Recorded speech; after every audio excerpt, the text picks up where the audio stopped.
IUI એટલે શું? IUI એટલે ઇન્ટ્રાયુટ્રાઇન ઇન્સેમિનેશન ઓફ સિમેન, એટલે કે સિમેનને એગ્સની નજીકમાં મૂકવું. તો કોના માટે આઈયુઆઈ સારું?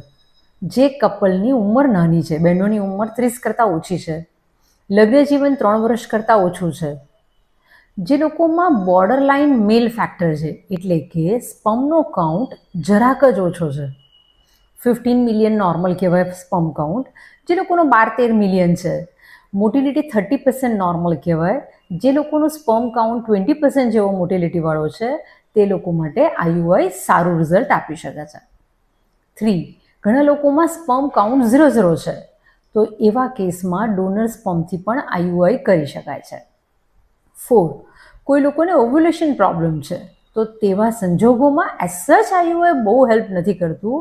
તેમ છતાં ગોનેડોટ્રોપિન એટલે કે ઇન્જેક્શન્સ આપી અને ઓવ્યુલેશન કરાવ્યા પછીથી પ્રેગ્નન્સીનો રેટ વધારવા માટે આપણે તેમને આઈયુઆઈ સજેસ્ટ કરી શકાય.